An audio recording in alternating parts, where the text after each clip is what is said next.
जिसने आला हज़रत को नहीं देखा, मुफ्ती आज़म हिंद को नहीं देखा, वो ताजु शरिया को देख ले। इसलिए कि वो वारिस उलूम आला हज़रत भी थे और तक़वा और तहारत के जानशीन मुफ्ती आज़म हिंद के भी थे, और अपने दादा सैयदना हामिद रज़ा ख़ां का जमाल भी उनके अंदर था। या रसूल अल्लाह या हबीब अल्लाह। मुसलमान हैं जब तक कि दोनों मिलाकर ना पढ़ा जाए तो हम्द बारी ताला हो गई। अब नात मुबारक भी पढ़ी जाए, क्योंकि शायर कहता है हम्द भी मकबूल कब है नात ख़ानी के बग़ैर, हम्द भी मकबूल कब है नात ख़ानी के बग़ैर, जैसे कि कलमा नामुकम्मल है जुज़े सानी के बग़ैर। दुरूद पाक पढ़ ले। अल्लाहुम्मा सल्लि अला सय्यिदिना व शफ़ीना मौलाना मुहम्मद बारिक वसल्लम सलातु व सलाम अलैका या रसूलल्लाह सल्लल्लाहु तआला अलैहि वसल्लम। सल्लल्लाहु अलैका या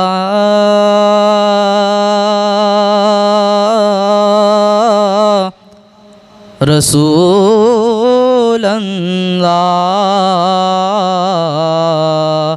वसल्लम अलैका या हबीबल्लाह।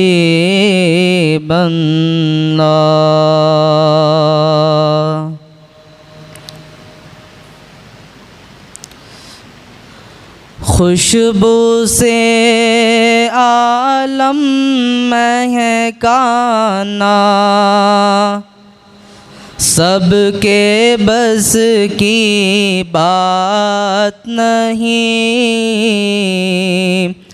खुशबू से आलम महकाना सबके बस की बात नहीं, तारीकी को नूर बनाना सबके बस की बात नहीं, तारीकी को नूर बनाना सबके बस की बात नहीं।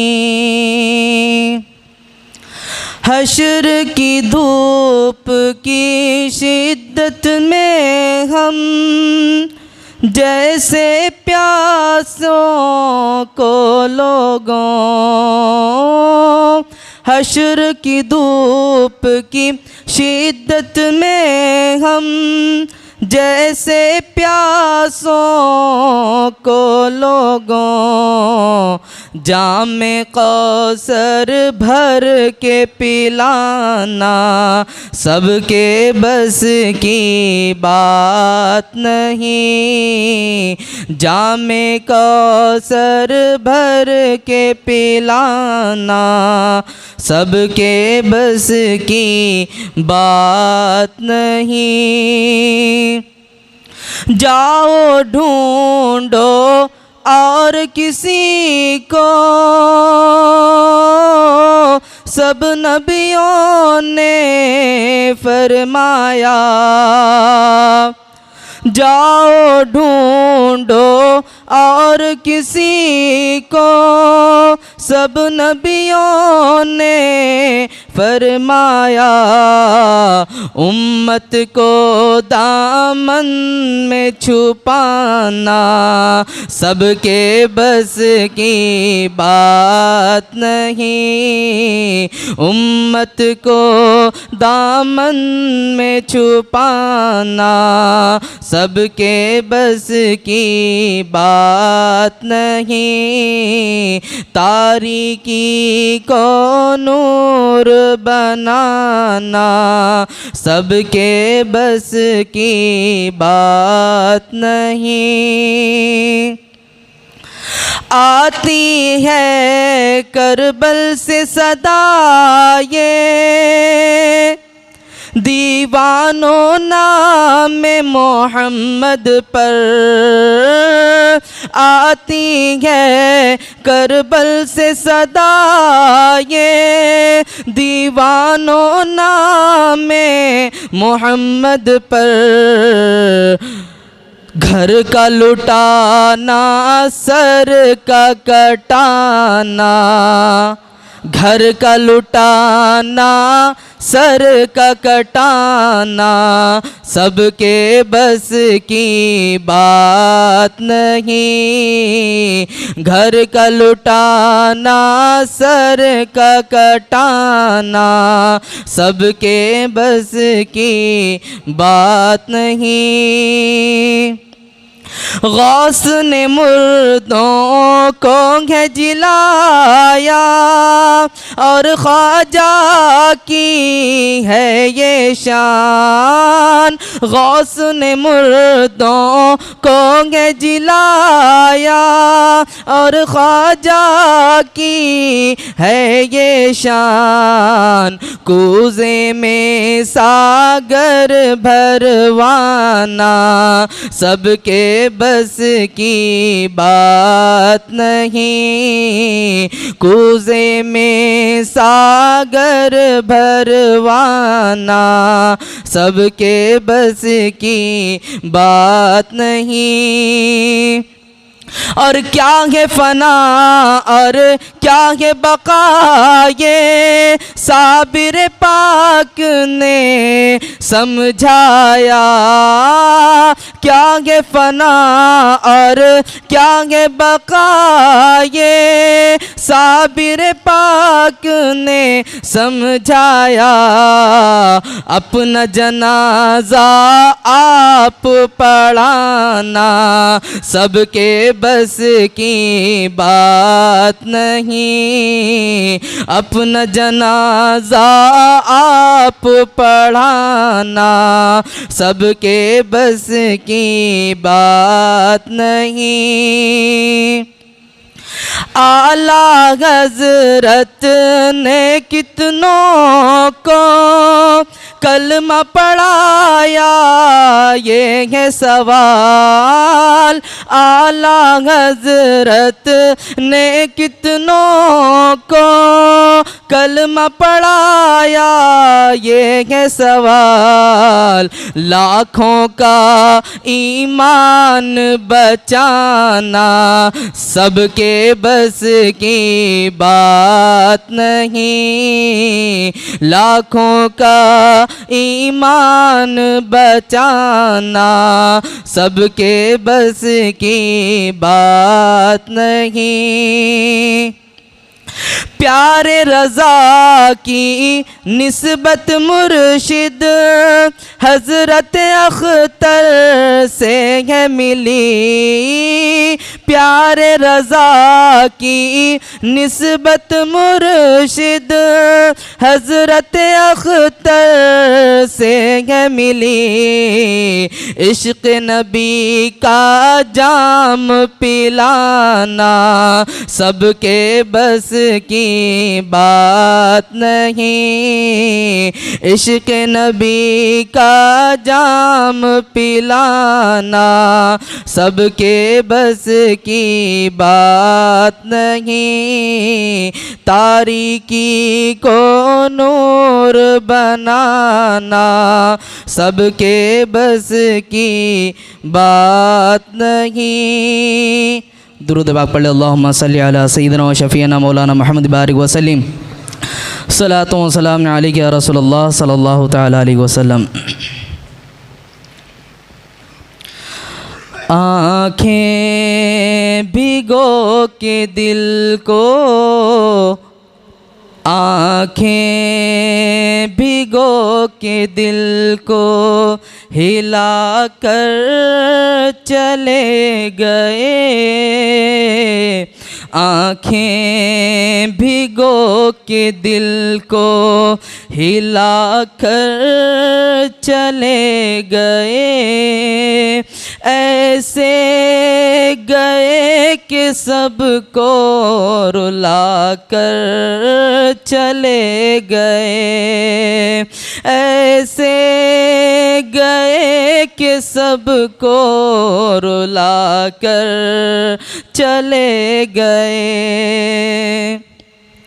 इफ्ता की शान इल्मो हुनर का वक़ार थे।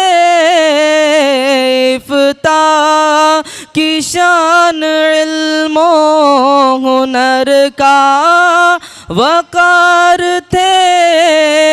सादा मिजाज जिंदा दिली की बहार थे।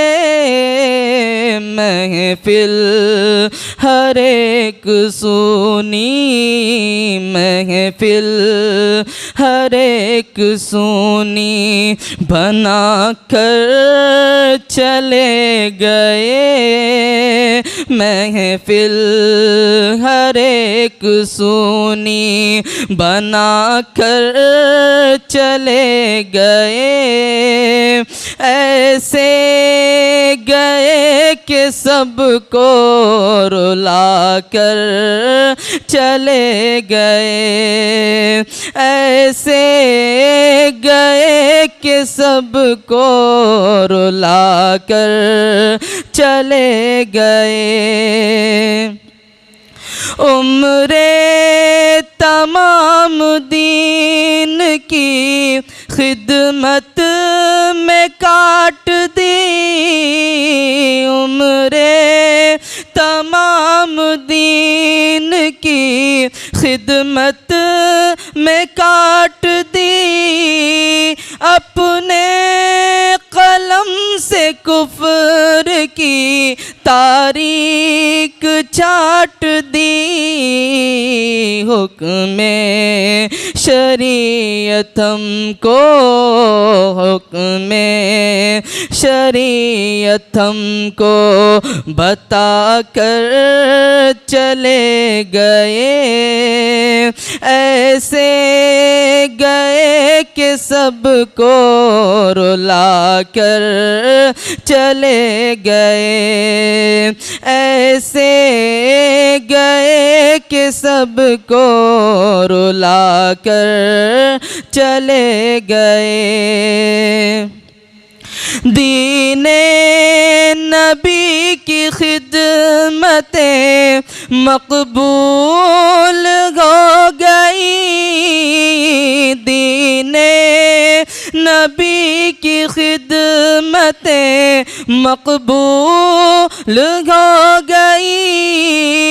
सीनों में उनकी उल्फतें महफूज हो गई।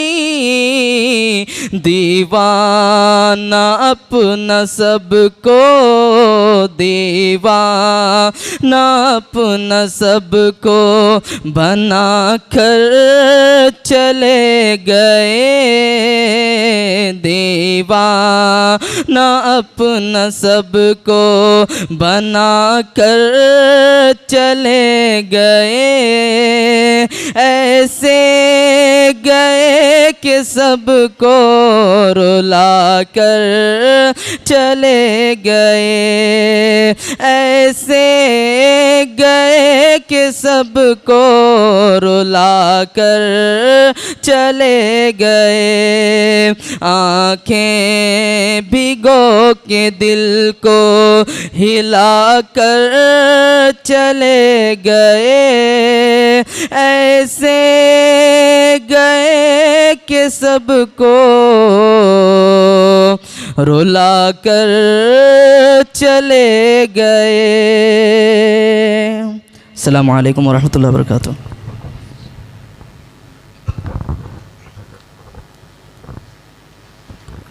अस्सलामु अलैकुम वरहमतुल्लाहि वबरकातुहू। दुरूद पाक पढ़ लीजिए। अल्लाहुम्मा सल्लि अला सय्यिदिना मौलाना मुहम्मद मुबारक वसल्लम सलातुन व सलामन अलैका रसूलल्लाह सल्लल्लाहु तआला अलैहि वसल्लम। सल्लल्लाहु अलैका या रसूलल्लाह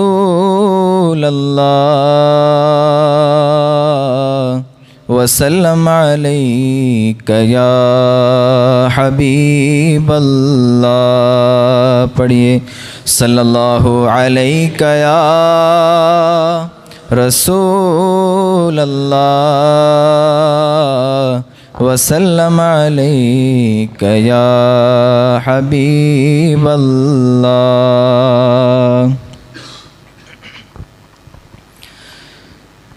दाग़ फ़ुरक़ते तैबा, दाग़ फ़ुरक़ते तैबा, क़ल्ब मुज़महिल जाता। दाग़ फ़ुरक़ते तैबा, क़ल्ब मुज़महिल जाता। काश गुंबदे ख़ज़रा देखने को मिल जाता। काश गुंबदे ख़ज़रा देखने को मिल जाता। दम मेरा निकल जाता उनके आस्ताने पर। दम मेरा निकल जाता उनके आस्ताने पर। उनके आस्ताने की, उनके आस्ताने की खाक में मैं मिल जाता। उनके आस्ताने की खाक में मैं मिल जाता। काश गुंबदे ख़ज़रा देखने को मिल जाता। मौत लेके आ जाती जिंदगी मदीने में। मौत लेके आ जाती जिंदगी मदीने में। तैबा में फ़ना होकर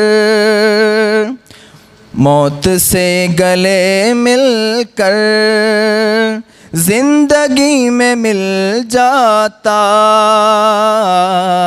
मौत से गले मिलकर ज़िंदगी में मिल जाता। काश गुंबदे ख़ज़रा देखने को मिल जाता। दिल मेरा बिछा होता उनके रह गुज़ारों में। दिल मेरा बिछा होता उनके राह गुज़ारों में। उनके नक्श पा से यूं मिल के मुस्तकिल जाता। उनके नक्श पा से यूं मिल के मुस्तकिल जाता। काश गुंबदे ख़ज़रा देखने को मिल जाता। काश गुंबदे ख़ज़रा देखने को मिल जाता। उनके दर पे अख्तर की हसरतें हुई पूरी। उनके दर पे अख्तर की हसरतें हुई पूरी। साइले दरे अक़दस कैसे मुनफ़इल जाता। साइले दरे अक़दस कैसे मुनफ़इल जाता। काश गुंबदे ख़ज़रा देखने को मिल जाता। दुरूद पाक पढ़ लीजिए। अल्लाहुम्मा सल्लि अला सय्यिदिना मौलाना मुहम्मद मुबारक वसल्लम सलातु व सलाम अलैका या रसूल।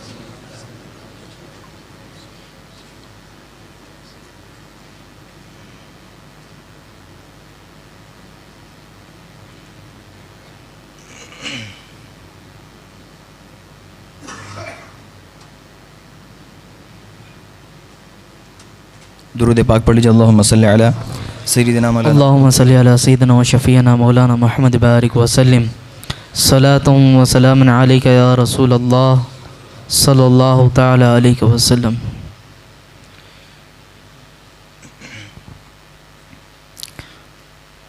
मुनव्वर मेरी आँखों को मेरे शम्सो दुहा कर दे। मुनव्वर मेरी आँखों को मेरे शम्सो दुहा कर दे। गमों की धूप में वो साये जुल्फ़े दुता कर दे। जहाँ बानी अता कर दे भरी जन्नत हिबा कर दे।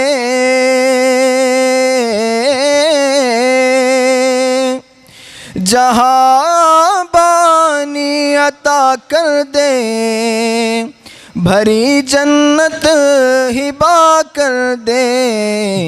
नबी मुख्तार कुल है जिसको जो चाहे अता कर दे। नबी मुख्तार कुल है जिसको जो चाहे अता कर दे। गमों की धूप में वो साये जुल्फ़े दोता कर दे। जहाँ में उनकी चलती है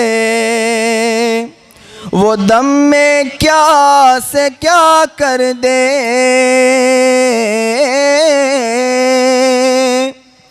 जहाँ में उनकी चलती है वो दम में क्या से क्या कर दे। ज़मीं को आसमां कर दे सुरैया को सरा कर दे। ज़मीं को आसमां कर दे सुरैया को सरा कर दे। गमों की धूप में वो साये जुल्फ़े दोता कर दे।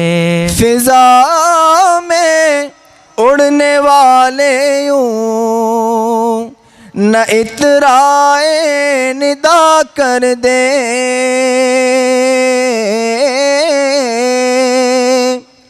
फिजा में उड़ने वाले यूं न इतराए निदा कर दे। वो जब चाहे जिसे चाहे उसे फरमा रवा कर दे। वो जब चाहे जिसे चाहे उसे फरमा रवा कर दे। वो जब चाहे जिसे चाहे उसे फरमा रवा कर दे। गमों की धूप में वो साये जुल्फ़े दोता कर दे। मुझे क्या फिक्र हो अख्तर मेरे यावर है वो यावर।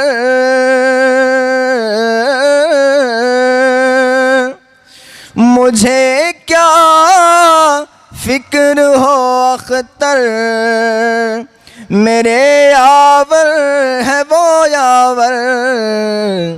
बलाओं को जो मेरी खुद गिरफ्तारे बला कर दे बलाओं को जो मेरी खुद गिरफ्तारे बला कर दे। गमों की धूप में वो साये जुल्फे दोता कर दे। मुनव्वर मेरी आँखों को मेरे शम्सो दुहा कर दे। अस्सलामु अलैकुम वरहमतुल्लाहि वबरकातुहू। अल्हम्दुलिल्लाह अल्हम्दुलिल्लाहिल हन्नानिल मन्नान अल्लज़ी खलक़ल इंसान व अल्लमहुल बयान वस्सलातु वस्सलामु अला रसूलिही सय्यिदिल इंसी वल जान व अला आलिही व अस्हाबिही ज़विल खैरि वल इहसान। अम्मा बाद फ़अऊज़ु बिल्लाहि मिनश शैतानिर रजीम। बिस्मिल्लाहिर रहमानिर रहीम। या अय्युहल्लज़ीना आमनुत्तक़ुल्लाहा व कूनू मअस्सादिक़ीन। सदक़ल्लाहु मौलानाल अज़ीम व बल्लगना रसूलुहुन नबियुल अमीनुल मतीनुल मुख्तारुल करीम व नहनु अला ज़ालिका लमिनश शाहिदीन वश्शाकिरीन वल्हम्दुलिल्लाहि रब्बिल आलमीन। बारगाह रिसालत में आप सल्लल्लाहु अलैहि वसल्लम में दुरूद पाक का हदिया पेश करें। अल्लाहुम्मा सल्लि अला सय्यिदिना व मौलाना मुहम्मद मअदनिल जूदि वल करम मंबइल इल्मि वल हिल्मि वल हिकम व आलिहि व अस्हाबिहिल किराम व इब्निहिल करीम व बारिक व सल्लिम सलातन दाइमतन सरमदन अबदा। अख्तरे कादरी खुल्द में चल दिया, खुल्द वाह है हर एक कादरी के लिए। ज़िंदगी ये नहीं है किसी की किसी के लिए, ज़िंदगी है नबी की नबी के लिए। अज़ीज़ान गिरामी वक़ार, दिन गुज़रते चले गए, शब और रोज़ हफ़्तों में बदले, हफ़्ते महीनों में और महीने साल में, और आज फिर से वो तारीख़ आई। बयानी ही इसी तारीख़ को आलम इस्लाम पर चमकता हुआ एक ऐसा आफ़ताब जो सुन्नियत की धड़कन मानी जाती है और हज़ारों आशिक़ाने मुस्तफ़ा सल्लल्लाहु अलैहि वसल्लम की आँखों का वो नूर, ताजुश शरिया बदरुत तरीक़ा अल-अल्लामा अल-फ़हामा अख्तर रज़ा ख़ान अज़हरी नव्वरल्लाहु मरक़दहु क़द्दसल्लाहु सिर्रहु शरीफ़ अपने रब्बे ज़ुल जलाल से जा मिले। बल्कि यूँ समझ लें, इन लोगों का दुनिया में रहना भी हमारे लिए बाइस रहमत है और इनका ज़मीन के नीचे जाना भी हमारे लिए बाइस रहमत ही है। जहाँ में अहले ईमान मिस्ल खुर्शीद जीते हैं, जहाँ में अहले ईमान मिस्ल खुर्शीद जीते हैं, इधर डूबे उधर निकले, उधर डूबे इधर निकले हैं। ये अहलुल्लाह हैं, औलिया कामिलीन हैं। ये वो सूरज है जो अगर अपनी आब व ताब को छुपा लेता है तो किसी चाँद के ज़रिए से तारीक रातों में रोशनी ज़रूर देता है। मेरे अज़ीज़ों, आज उसकी ज़िंदा एक मिसाल मैं बताऊं।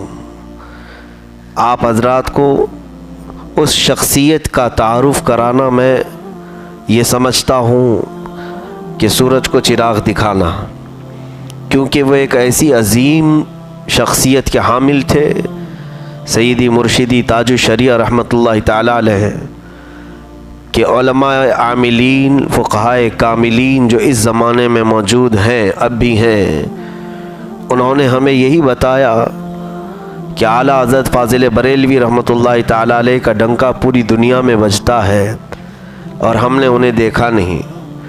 मुफ्ती आज़म हिंद मुस्तफ़ा रज़ा ख़ान रहमतुल्लाहि ताला अलैह, जिनके तक़वे की मिसालें अरब दुनिया में भी दी जाती हैं, उनको हमने देखा नहीं।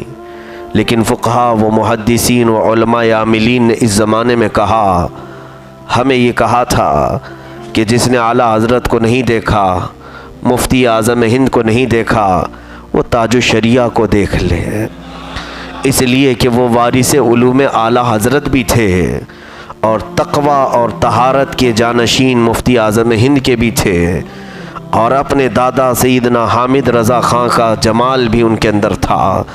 गोया के बरेली शरीफ में हमने देखा कि कई बुज़ुर्गों की अमानतें संभाला हुआ एक ऐसा मुहद्दिस कि जिनके चलने में, जिनके उठने बैठने में सुन्नत रसूल याद आ जाती।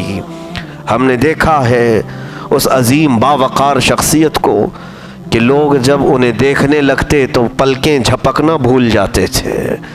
अल्लाह ने वो हुस्न जमाल उन्हें अता किया था कि हज़ारों तो सिर्फ चेहरा देख कर के गुनाहों से तौबा कर लेते थे। उनकी नसीहतें, उनके बयानात बाद में हैं, लेकिन जो चेहरे का जमाल देखता वो मजमे में बैठ कर के ही दिल से तौबा करने लग जाता। एक दो नहीं, हज़ारों को हमने देखा, और कई कुफ़ार और मुशरिकीन भी ऐसे हैं कि जो कुफ्र में पैदा हुए और कुफ्र में पले बढ़े, लेकिन जब वो बारगाह ताजु शरिया में आए थे तो उन्होंने सिर्फ हुस्न जमाल को देखा और दायरा इस्लाम में दाखिल हुए। ऐसी कई मिसालें हमारे पास मौजूद हैं। बगदाद के रहने वाले शेख उमर सलीम अल आज़मी वह भी मौजूद है, इमाम आज़म अबू हनीफ़ा रहमतुल्लाह ताला अलैह की औलाद में से हैं, और बरसों मस्जिद इमाम आज़म अबू हनीफ़ा में उन्होंने इमामत की। बगदाद के जब हालात ख़राब हुए थे, 2003 की बात मैं कह रहा हूँ, 2003 से 5 के बीच में हज़ारों उलमा वहाँ से हिजरत करके चले आए। उन्हीं हिजरत करने वाले उलमा में से एक आलिम बाअमल, एक बड़े मुहद्दिस जलील अल्लामा उमर सलीम अल आज़मी, ये बगदाद से चले थे और बरेली शरीफ आए। हुज़ूर ताजु शरिया रहमतुल्लाहि ताला अलैह के मेहमान बने। हज़रत ने बड़े इकराम, एज़ाज़, एहतराम के साथ उन्हें जामिअतुर रज़ा, जो आपका कायम किया हुआ इदारा है, जिसके हम खुशाचीन हैं, जिसके हम तालिब इल्म रहे, वहाँ की मसनद तदरीस पर उस मुहद्दिस को बिठाया। ताजु शरिया के हुक्म पर उन्होंने मसनद तदरीस संभाला, तलबा को अरबी पढ़ाते रहे।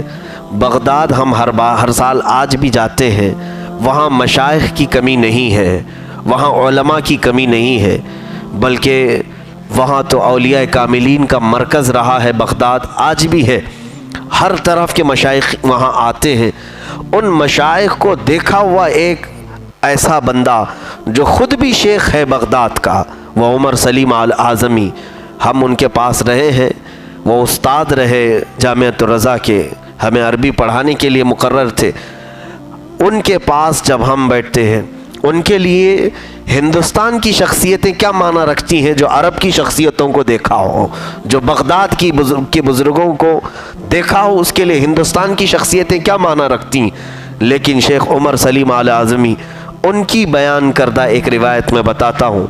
ज़ोहर की नमाज का वक्त था, ताजु शरिया जामिअतुर रज़ा में तशरीफ़ लाए और कभी कभार सहन में ही वहीं बाहर मुसल्ला बिछा कर नमाज़ पढ़ते। दिल्ली का सफ़र होता तो नमाज जामिया में पढ़ कर के आप सफ़र के लिए निकलते थे, तो सफ़र से पहले नमाज़ पढ़ रहे थे। और ये मुहद्दिस जलील इराक़ के रहने वाले बगदाद के, हाथ बांध कर पीछे खड़े हैं, उनका रुकू देख रहे हैं, उनका सजदा देख रहे हैं। तलबा पीछे खड़े रहते थे। हज़रत की नमाज होने तक हमने देखा कि इस मुहद्दिस जलील की आँखों में अश्क रवा हैं, मोटे मोटे बूंदें जारी हैं, चेहरा भीग गया था। नमाज ख़त्म हुई, मुसाफ़ा किया और हज़रत सफ़र पर चले गए। पूछा तलबा ने इस शेख जलील से, उस बगदादी बुज़ुर्ग से जो इमाम आज़म अबू हनीफ़ा रहमतुल्लाहि ताला अलैह की औलाद में से थे, जो मस्जिद इमाम आज़म अबू हनीफ़ा के ख़तीब रहे, कि आप हज़रत को देख कर रोते क्यों हैं। फरमाते हैं कि मैंने बहुत शख्सियतों को देखा है अरब में, और अच्छे ज़माने में तुर्की के आने वाले मशाइख, दरावेश, कुर्दिस्तान के आने वाले, सीरिया, मुल्क शाम के आने वाले फ़ुक़हा, मुहद्दिसीन, बड़े बड़े अइम्मा को मैंने देखा और उनसे इल्म भी हासिल किया। लेकिन इस ताजुश्शरिया के चाल चलन में कोई और ही बात नज़र आती है। कहा क्या चीज़ नज़र आती है? उन्होंने एक बड़ा जुमला हमें कहा था। कहते हैं मैं इनके हुस्न जमाल को देखता हूँ तो गर्क हो जाता हूँ और सीधे मैं ये सोचता हूँ कि फिर रसूल करीम सल्लल्लाहु अलैहि वसल्लम का हुस्न जमाल कैसा रहा होगा। आज 14 सदियों के बाद हम आने वाले एक शेख को देखकर पलकें झपकाना भूल जाते हैं। तो फिर सहाबा का वो इश्क रसूल हक था जो ये कहते थे क्या महकते हैं महकने वाले, बू पे चलते हैं भटकने वाले। रसूल करीम सल्लल्लाहु ताला अलैहि वसल्लम का जो सहाबा किराम के दरमियान इश्क था, मोहब्बत थी, वो हक बजानिब था कि अल्लाह के हबीब सल्लल्लाहु ताला अलैहि वसल्लम की ज़ियाएँ कुछ तो बुज़ुर्गों ने पाई हैं। वही अक्स जमील जो बुज़ुर्गों को विरासत में मिला है, बरेली के एक ताजदार आला हज़रत के इस खानवादे में हमने ताजुश्शरिया के चेहरे में देखा है। अज़ीज़ान गिरामी, रसूल करीम सल्लल्लाहु ताला अलैहि वसल्लम का हुस्न जमाल पूरी कायनात का सबसे सारा हुस्न जमाल मिलाया जाए तब भी मेरे आका के नाखून के बराबर नहीं होगा। लेकिन एहसास करने के लिए इन मशाइख को देख कर के हम सहाबा की ज़िंदगी को याद कर सकते हैं। अज़ीज़ान गिरामी, अल्लाह रब्बुल इज़्ज़त के ऐसे कई बंदे दुनिया में आते रहे जिन्होंने अपने अखलाक से इस्लाम को फैलाया है और इस्लाम की इस कश्ती को आगे बढ़ाया है। ताजुश्शरिया रहमतुल्लाह ताला अलैह के शब व रोज़ हमने देखे हैं तक़वा व तहारत, इल्म व अमल, ऐसे अल्लाह ने उन्हें वदीयत की थी। उनके साथ रहने वाले कई बुज़ुर्ग आज भी हैं। गुजरात में एक हज़रत हैं, उनसे हमारी मुलाकात हुई थी आज से काफ़ी साल पहले मेरे तालिब इल्मी के ज़माने में। वो हुज़ूर ताजुश्शरिया के हम जमात थे। मंज़र इस्लाम जो आला हज़रत का कायम किया हुआ इदारा बरेली शरीफ में है उसमें पढ़ते थे। ताजुश्शरिया ने वहाँ पर तालीम हासिल की। तो पढ़ने के ज़माने में भी आपकी आँखें बड़ी कमज़ोरी के ज़ौफ़ व नकाहत की शिकार थीं। फरमाते हैं वो हज़रत जो हुज़ूर सैयदी ताजुश्शरिया के हम सबक साथी रहे, कहते हैं कि हमने मौलाना अख्तर रज़ा ख़ान साहब को देखा है तालिब इल्मी के ज़माने में वक्त की इतनी पाबंदी करते कि बड़े ख़ानदानों वाले इस तरह से होते नहीं। आम तौर पर नाज़ों के पले हुए बच्चे होते हैं जिनके बाप पीर हों, जिनके दादा पीर हों और जिनका घराना पूरे हिंदुस्तान की क़यादत कर रहा हो। उस घराने में पलने वाला बच्चा बड़े लाड़ और प्यार से पलता है, नाज़ों का होता है। लेकिन हम देखते कि फ़ज्र की नमाज से पहले मस्जिद रज़ा में पहली सफ़ में ये बैठे हुए होते हैं फ़ज्र की नमाज में, और दरसगाह का वक्त शुरू होता फ़ज्र की नमाज के बाद तो थोड़ी ही देर पढ़ते थे। किताब पढ़ने के बाद आला हज़रत रज़ी अल्लाह ताला अन्हु का जो मज़ार मुबारक है उसी से मुत्तसिल मुफ्ती आज़म हिंद का मज़ार है, वहीं पर हुज्जतुल इस्लाम अल्लामा हामिद रज़ा ख़ान का मज़ार है।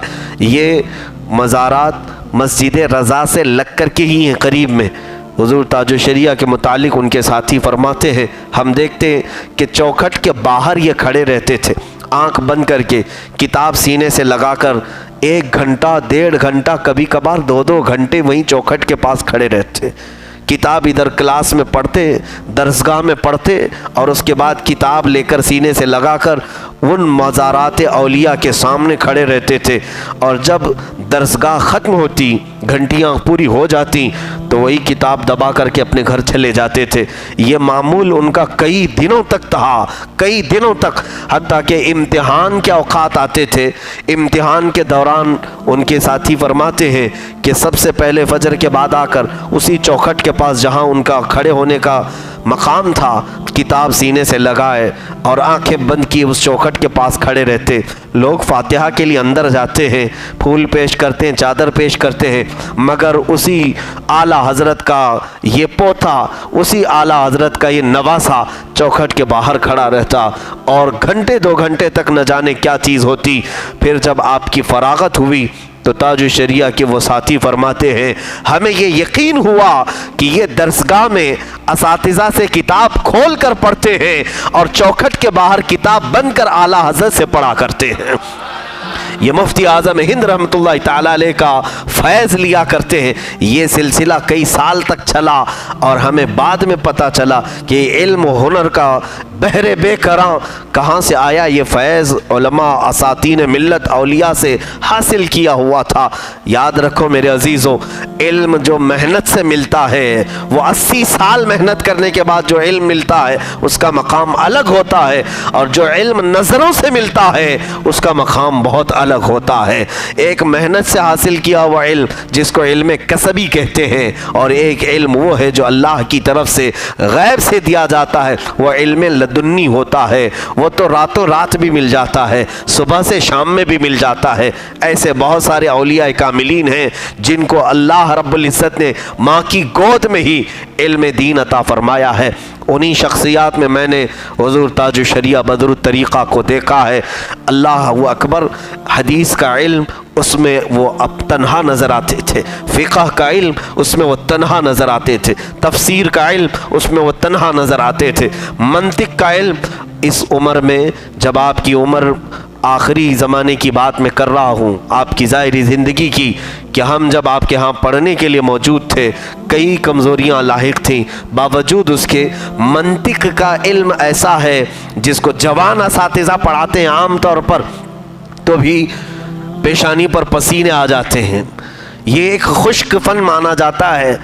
मदारिस इस्लामिया में पढ़ने वाले तलबा अच्छी तरह से जानते हैं, असातिज़ा पढ़ाते पढ़ाते थक जाते हैं, और एक ऐसी किताब जो उसूल की है, जो मंतिक की है, वो जब असातिज़ा पढ़ाकर थक जाते हैं तो हुज़ूर ताजुश शरिया के पास वो ऐसी पेचीदा इबारतों के लिए तलबा को भेज देते हैं।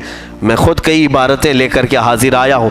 ज़ोहर का वक्त है, नमाज से पहले पहले बैठे हुए हैं कुर्सी पर, सिर्फ इबारत सामने वाले तालिब इल्म ने पढ़ा, आपने देखा भी नहीं किताब को, और बग़ैर देखे उसी का हल बयान कर देते थे कि ये किताब में इस इबारत का ये माना निकलता है, इस लाइन का ये माना निकलता है, इसका ये तर्जुमा हो सकता है। इस तरह बैठ कर के रोज़ाना आपका हाल यही था, इल्म की मोतियाँ बिखेरते रहे, इल्म की मोतियाँ बिखेरते रहे। इसीलिए मेरे रब्बे ज़ुल जलाल ने कुरान में फ़रमाया, ए ईमान वालों, अल्लाह से डरो और उसके सच्चे बंदों के साथ हो जाओ।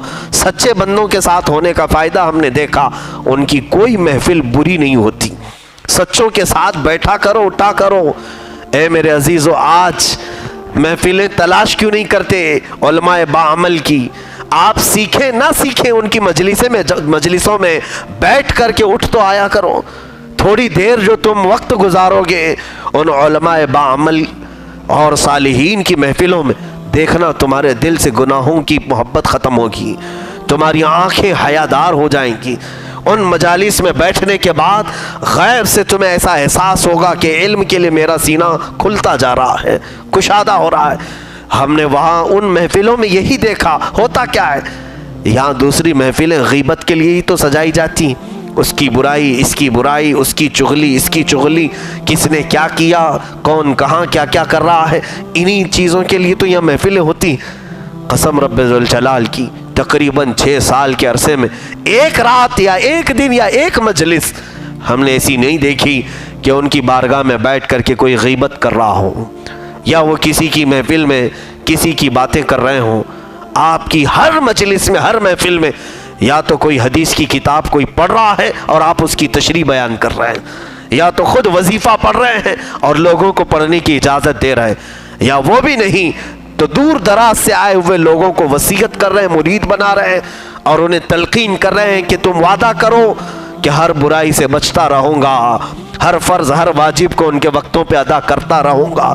करोड़ से ज़्यादा लोगों को, ये मैं बिला मुबालगा कर रहा हूँ, करोड़ से ज़्यादा लोगों को आपने इस बात की तलकीन कराई कि वादा करो हाथ में हाथ रखकर या चादर पकड़ करके कि मैं आज से हर बुराई से बचता रहूँगा, हर फ़र्ज़ हर वाजिब को उनके वक्तों पे अदा करता रहूँगा। ये जुमला तो रोज़ का था आपका, बल्कि दिन में कभी कभार 50 मरतबा बैत करते थे, 50 मरतबा। ये मैं अदद के एतबार से अगर बताऊँ तो इससे भी ज़्यादा मरतबा आप बैत करते थे। एक बार आए मजलिस में बैठे, सबको बैत किया, तलकीन किया, कहो कि हर गुनाह से बचता रहूँगा, कहो कि हर बदमज़हब से बचता रहूँगा, औरतें कहो कि नामहरम के सामने बेपर्दा आने से बचती रहूँगी।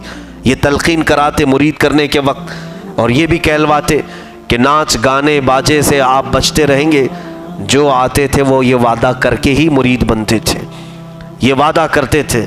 और गए, महफिल ख़त्म हुई, फिर 2 मिनट नहीं गुजरे कि हज़रत से कहा गया कि हुजूर और कुछ लोग आए हुए हैं। फिर उनको पढ़ाना शुरू किया। एक मर्तबा ऐसा हुआ कि हमने ये कहा भी कि हज़रत आप लोगों को इतने मर्तबा मुरीद कराते कराते थक जाते होंगे। आपने फरमाया थकान किस बात की? क्या रसूल करीम सल्लल्लाहु ताला अलैहि वसल्लम के दीन पर चलने की वसीयत करना कोई थकान की बात है? नबी कौनैन सल्लल्लाहु अलैहि वसल्लम की शरीयत पर चलने की तलकीन करना लोगों को, क्या ये कोई थकान की बात है? कई मर्तबा ऐसा हुआ कि सोते हुए, बिस्तर पर लेटे हुए लोग आए हैं, उठने की ताकत नहीं थी, सोते सोते ही बिस्तर पर ही पढ़ाना शुरू किया, बिस्तर से ही तलकीन करना शुरू किया। आखिर ज़माने में तो आपने अक्सर आए हुए लोगों को सो करके ही वसीयतें की हैं, लेट करके भी कहा यह अल्लाह वाले की शान है। बैठा हो तो शरीयत मुस्तफ़ा की बात करे, खड़ा हो तो शरीयत की बात करे, सोया हो तो शरीयत की बात करे। रसूल करीम सल्लल्लाहु ताला अलैहि वसल्लम के मोहब्बत और उनके इश्क का जाम पिलाना ये सब के बस की बात नहीं। मेरे अजीज़ों, जिन्होंने ज़िंदगी का हर लम्हा मेरे आका सल्लल्लाहु अलैहि वसल्लम के दीन के लिए वक्फ़ किया, तब रब तबारक व तआला ने उनके जमाल और उनके जलाल को लोगों पर ऐसा तारी किया, ऐसा तारी किया कि आज बेसाख्ता लोगों की ज़ुबानों से निकला। ये किसी ने ट्रेनिंग दे करके नारे नहीं लगवाए हैं, किसी को सिखा करके या बहुत ज़्यादा ट्रेनिंग दे करके लोगों को नारे की तलकीन किए हुए हो ना, बल्कि बेसाख्ता आम लोगों की ज़ुबान से ये निकला, बस्ती बस्ती करिया करिया ताजु शरिया ताजु शरिया। जिन्होंने देखा नहीं वो भी कहने लगे, जिन्होंने नहीं देखा वो भी ये पुकारने लगे। एक बात याद रखिए, कुरान में अल्लाह फरमाता है इन्नल्लज़ीना आमनू व अमिलुस्सालिहाति सयजअलु लहुमुर रहमानु वुद्दा। बेशक वो लोग जो ईमान लाए और नेक काम किए, अनकरीब अल्लाह उनकी मोहब्बत लोगों के दिलों में डालता है। मुत्तकी और परहेजगार की मोहब्बत अल्लाह खुद डालता है। या 1000 प्रचार करके भी लोग फैलते नहीं, और वो हर प्रचार वाली चीज़ से बच करके भी फैलते ही रहे, फैलते ही रहे पूरी ज़िंदगी भर। न कभी तस्वीर में आए, न कभी मीडिया में आए, न कभी वीडियो में आए, कभी नहीं। उसके बावजूद पूरी दुनिया के कोने कोने तक लोग आपको जानते रहे। आपने ये साबित कर दिखाया कि जो अल्लाह का हो जाए, रसूल करीम सल्लल्लाहु ताला अलैहि वसल्लम का हो जाए, फिर उसकी तशहीर करना ये बंदों का काम नहीं, ये अल्लाह रब्बुल इज़्ज़त के ज़िम्मे करम पर है, अल्लाह के ज़िम्मे करम पर है। अज़ीज़ान गिरामी, मैं बात को तूल नहीं दूंगा। उनकी करामात, उनके इल्म, उनका तक़वा ये जग ज़ाहिर है, सिर्फ मेरी आप बीती मैं सुनाता हूँ। जाहिर सी बात है, मुझे अपनी ज़िंदगी में 2 मरतबा बड़ा शदीद सदमा हुआ है, बड़ा शदीद, और वो बहुत ही वक्त के गुज़रते ही ज़्यादा तवील अरसा नहीं गुज़रा कि 2 बड़े गम लाहिक हुए हैं। एक मेरे वालिद गिरामी हज़रत अल्लामा मोहम्मद इब्न हसन रहमहुल्लाह, आपकी वफ़ात, जिन्होंने हमें यतीम किया, और उनके फ़ौरन बाद हुज़ूर ताजु शरिया बदरुत तरीक़ा, जो मेरे रूहानी बाप थे, मेरी तरबियत के वो मुरब्बी थे, उनका जाना 1-2 ऐसे सदमे हैं कि उसके बाद खाली खाली मजलिसें लगने लगी। अक्सर ऐसा होता कि मेरी फ़रागत के बाद से मैं जानता हूँ, जब से मैं जामिया अज़हर से पढ़ कर के आया, उससे पहले भी मैदान में काम करने का कुछ तजुर्बा रहा है, आवाम के दरमियान रहने का तजुर्बा रहा है। छुट्टियों में जब भी रमज़ान में तरावी सुना था तो लोगों के दरमियान होता था, लेकिन बाज़ाब्ता तौर पर जब फील्ड में उतरा पढ़ाने के लिए, तबलीग के लिए, बहुत सारे ऐसे मसाइल पेश आते थे जहाँ मुझे रुकना पड़ता था और किसी को पूछना पड़ता। उसमें 2 शख्सियतें बड़ा सहारा बनती थीं, एक मेरे वालिद गिरामी रहमतुल्लाह अलैह, दूसरे सैयद ताजु शरिया रहमतुल्लाह ताला अलैह। और हज़रत की बात इसलिए मैं कह रहा हूँ कि बार बार आपको ज़हमत देना गवारा नहीं करता था, लेकिन ऐसा हुआ है कि जब भी मैंने फ़ोन किया या बात करने की कोशिश की, कभी हज़रत ने झिड़क कर नहीं बात किया, कभी नहीं कहा कि ये वक्त नहीं है बात करने का। जिस हालत में होते थे तसल्ली देते, बहुत सारे मामलात पर ढारस बंधाते थे, हौसला देते थे। हत्ता कि आपको ये भी बताऊं कि विक्रोली पार्क साइट में आने के बाद भी जब यहाँ पर इमामत पर मैं यहाँ लगा था, मेरी तकर्रुरी हुई, उसके चंद ही दिनों के बाद मैं बरेली शरीफ हाज़िर हुआ था और कुछ नजराना लेकर के हाज़िर हुआ था। बचपन से जब तक हम पढ़ते रहे, हज़रत को हमने देखा कि उन्होंने बहुत नवाजा है। लेकिन पढ़ने के बाद जब हाज़िर हुए, ये बाद में मैं अर्ज़ करता हूँ, रुक कर के बीच में थोड़ी चीज़ें अर्ज़ करता हूँ कि उनकी शफ़क़तें कैसी थीं।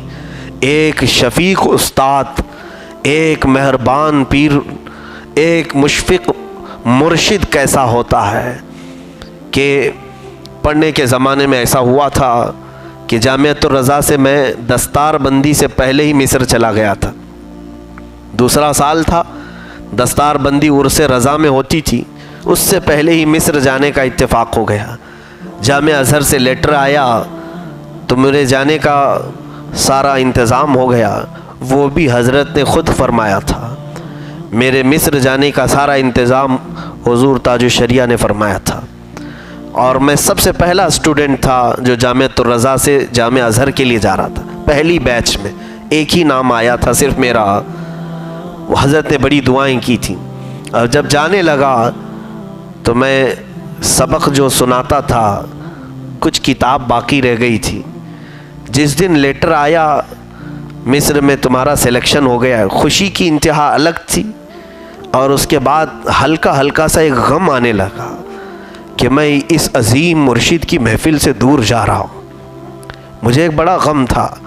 पहले लेटर लेकर के तो खुशी से जामिअतुर रज़ा में झूमते रहे, लेकिन जैसे ही ये लगा कि हज़रत की महफ़िल में सिर्फ मैं किताब पढ़ता था, मेरे 7 और 8 साथी और भी थे, वो सारे लोगों ने अपनी ज़िम्मेदारियाँ मुझे ही दी थी।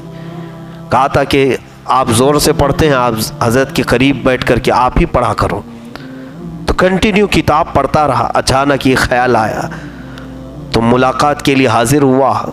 तो इस गम का इजहार मैंने सिर्फ किया था कि हुज़ूर जाने की खुशी तो है ही है, लेकिन इस मजलिस इल्म से दूर जाने का गम भी है। हज़रत ने फरमाया कि ये गम नहीं है, इल्म के रास्ते में तुम चले हो, यूँ समझना कि हम वहाँ पर भी हैं। इतनी बात कही और कहा जाओ तुम अपने इंतज़ाम करो, सामान बांधो। जुमेरात का दिन था। उसी दिन मैं दिल्ली से वीज़ा वगैरह की सारी तैयारियां करके मदरसे पहुंचा। जामिअतुर रज़ा आया। जुमेरात के दिन वैसी छुट्टी हो जाती थी मदरसे की। मैं ये सिर्फ तकरीर नहीं कर रहा हूँ, मेरी आप बीती सुना रहा हूँ। और उस मुर्शिद कामिल पर मैं क्या तकरीर करूँ, ज़र्रा नाचीज़ क्या बोलेगा। मुझसे बड़े बड़े उलमा उनके शागिर्द रहे हैं। मदरसे में जैसे ही पहुँचा, ज़ोहर की अज़ान से पहले पहले कॉल आई मदरसे में कि हज़रत मदरसा तशरीफ़ ला रहे हैं। असातिज़ा ने सबसे कहा कि मस्जिद में सब जमा हो जाओ, हज़रत आ रहे हैं। तो उस दिन हज़रत का आना इत्तेफाकी था। दोपहर के वक्त सारे ज़ोहर की नमाज़ पढ़ कर के बैठे तो हज़रत तशरीफ़ लाए।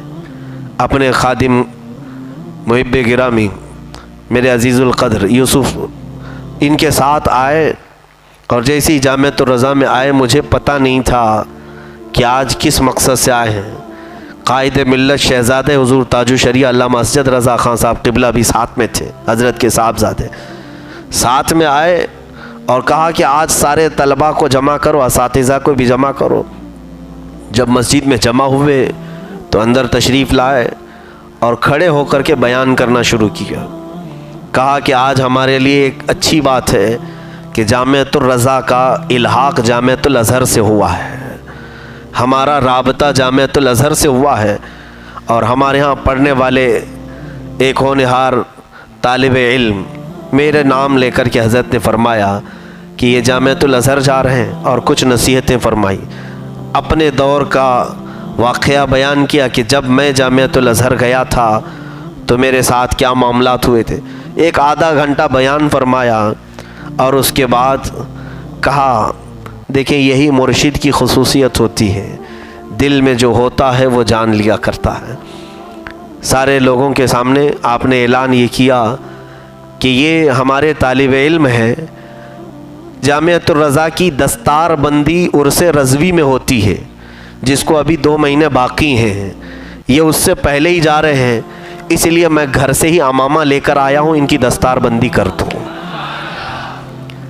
मैंने दस्तार बंदी का कोई ज़िक्र हज़रत के पास नहीं किया था, मेरे दिल में ये बात थी कि ये दस्तार से पहले मैं जा रहा हूँ। दस्तार का मतलब होता है अमामा शरीफ बांधते हैं और फारिग होने की सर्टिफिकेट देते हैं। उस दिन हज़रत ने उस दिन ऐलान किया, असातिज़ा तलबा सब के सामने मुझे अमामा शरीफ बांधा, एक इत्र की शीशी दी और एक दस्ती मुझे दिया, वो सब रखी अल्हम्दुलिल्लाह महफूज। इतना देने के बाद आप रुखसत किए और मैं चला गया। मेरे अजीज़ों, ये बात मैं इसलिए अर्ज़ कर रहा हूँ, आज खुल करके सुन लें पूरी इस तारीख़ को। जाने के बाद मेरा दाखिला हज़रत की ईमा पर, हज़रत के मशवरे पर ही हुआ जामिअतुल अज़हर में। दाखिला होने के बाद पढ़ने लगा, चंद दिन गुज़रे थे कि हज़रत से राब्ता हुआ। हमारे करम फरमा हज़रत के खलीफा भी हैं, मुरीद भी हैं, तारिक हसन साहब जिद्दा में रहते हैं। उनकी बड़ी एहसान फरमाई हमारे साथ रही कि हमेशा वो फ़ोन लगाते और हज़रत से मुझे बात करवाते। मेरे तालिब इल्मी का ज़माना, बड़े ख़र्चे नहीं कर सकते थे उस ज़माने में। अक्सर ऐसा होता कि हर 1 दिन बाद या 2 दिन बाद हज़रत की कॉल आती, सिर्फ़ किताबों के बारे में पूछने के लिए कि वहाँ जाओ, इस लाइब्रेरी में फ़लाँ किताब ढूंढो। मेरा यही काम था, सुबह से शाम तक हज़रत को जिन किताबों की ज़रूरत होती वो ढूंढ कर निकालता। आपकी पसंद क्या थी वो मुझे अच्छी तरह से मालूम हो गया था। तकरीबन 700 और 800 साल पहले के फ़ुक़हा की किताबें ढूंढते थे हमेशा। और सिर्फ़ मैं तारीख़ वफ़ात बता दूं कि ये उस ज़माने के मुहद्दिस की लिखी हुई किताब, निकलवाओ उसे, उस दुकान से ख़रीद लो। तो 2 महीने के अंदर तकरीबन 1 लाख के करीब की किताबें ख़रीद चुका था। मेरे अपने पैसे नहीं, हज़रत के ही पैसे। किताबें ख़रीद करके 4 कार्टून बन गए बड़े बड़े। उस वक्त अब इन किताबों को भेजने की बात आई कि हज़रत को किताबें इतनी ख़रीदवाए हैं, अब भेजना है बरेली शरीफ, मिस्र में है। तो मैंने फ़ोन किया कि ये भेजने के लिए कैसे करें। जा कर के शिप का मालूम करके आया, पता चला कि जहाज़ में डालेंगे तो 1 महीने के बाद आकर मिलती हैं, और कभी ये लोग कस्टम वाले परेशान भी करते हैं। और फिर कार्गो का हमने मालूम किया, उसके भी बड़े ख़र्चे थे। किताबें जितनी की नहीं थी उतना भेजने में ख़र्चा था। तो ये सारी चीज़ें हुई। तो तारिक हसन साहब से मैंने पूछा कि किताबें कैसे भेजवाऊँ। कहा हज़रत से पूछ लेते हैं। हज़रत को फ़ोन लगाया गया। उस वक्त हज़रत ने फरमाया कि उससे कहो सलमान को कि वो ख़ुद साथ में लेकर उर्स रज़वी में आ जाए। उर्स रज़वी 4 दिन बाकी थे, आला हज़रत का उर्स आने वाला है, 4 दिन बाकी थे। कहा कि वो टिकट निकाले और साथ में ही वो किताबें लेकर बरेली आ जाए। मेरी खुशी की इंतहा नहीं थी। टिकट यहीं से आया और मैं अपने साथ वो किताबों को कार्गो करवाया। साथ में ले आने में ख़र्चे कम थे। दिल्ली पहुँचे, दिल्ली पहुंचकर वो किताबों को कस्टम से क्लियर करवाया। दिल्ली से बरेली का सफ़र बड़ा दिक्कत का था, खड़े खड़े 6 घंटे सफ़र करने पड़े। बहरहाल वो सारी चीज़ें अपनी जगह पर। रात के 12 बज रहे थे जब घर पहुंचा। हज़रत जाग रहे थे इंतज़ार में कि किताबें मिस्र से आ रही। जब पहुंची वो इत्तेफाक ऐसा था कि वो कार्टून पानी लगकर फट भी गए थे। पेश किया किताबें, एक एक किताब तकरीबन 1:30 बजे तक हर किताब को खोल कर देखते रहे और जमा करते रहे। उसके बाद कहा कि जाओ मदरसे में जाओ, कल जलसा है उर्स रज़वी के स्टेज पर, वहाँ पर सारे उर्स में शरीक रहो और उसके बाद फिर वापस जाने का देखा जाएगा। खाना खिलाए भेजे। जब मैं जामिअतुर रज़ा में पहुँचा, उमूमन क्या होता है मैं आपको बताऊँ, उस ज़माने में जो एक बार हिंदुस्तान से जामिया अज़हर के लिए जाते हैं तलबा, वो 4 साल के बाद वापस आते हैं। 4 साल के बाद वापस आते हैं। और मैं गया था, अभी 4 महीने नहीं हुए थे, वापस आया।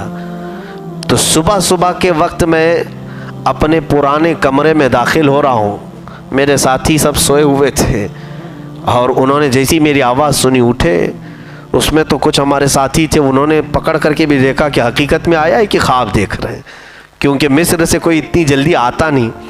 बहरहाल हज़रत की करम फरमाई थी कि दोबारा बुलाया और उसके बाद वो दिन ऐसा था कि वो दस्तार बंदी का दिन था। हमारे जितने साथी थे उनकी दस्तार हो रही थी उस दिन।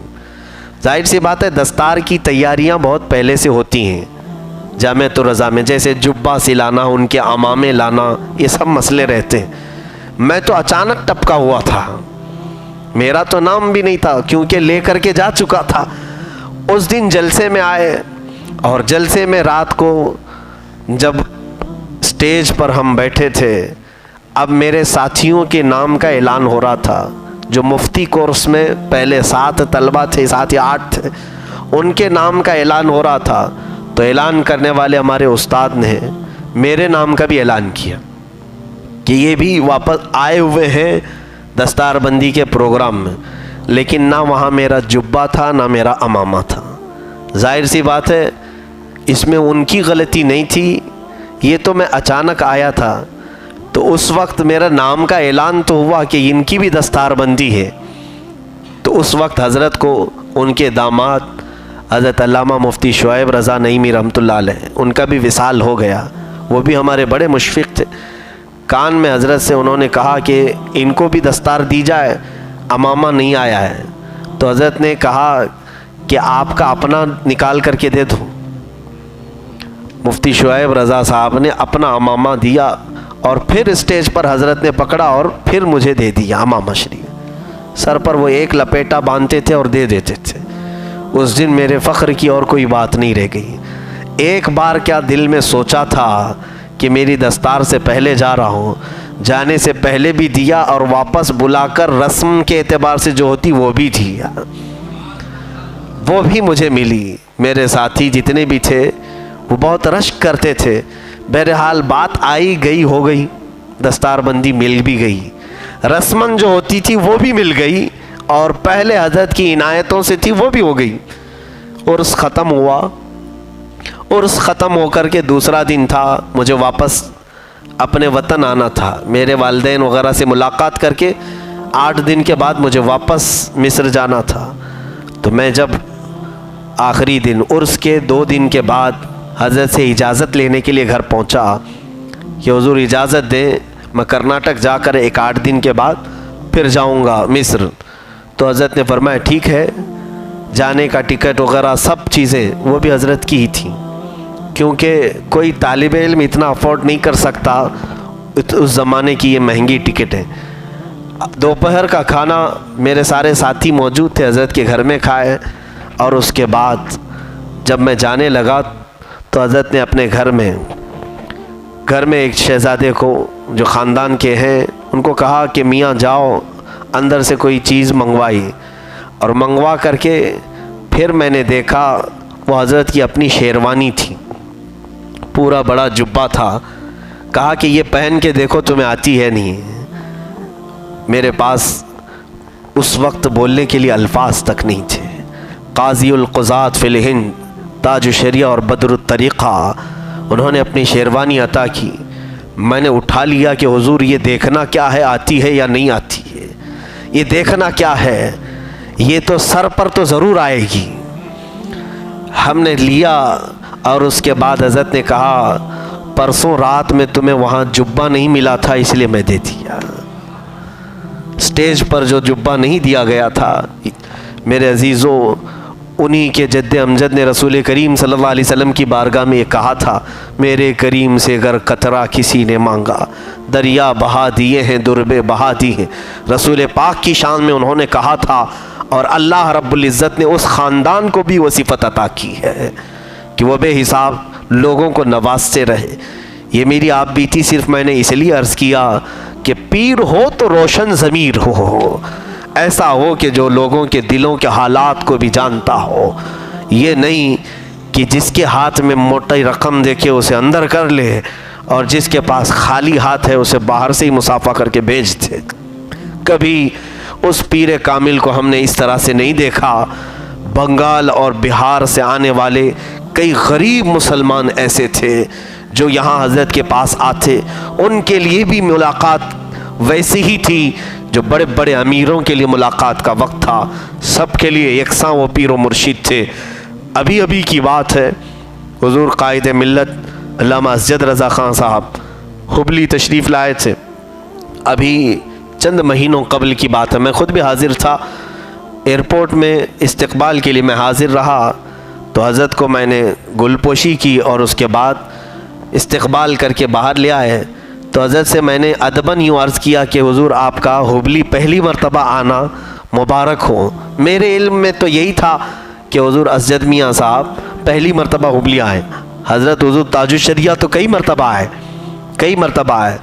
ख़ुद एक बार मेरी दावत पर भी तशरीफ़ लाए थे। फ़ख्र अज़हर कॉन्फ्रेंस हुबली में हुई थी, उस वक्त हज़रत 2009 में तशरीफ़ लाए थे।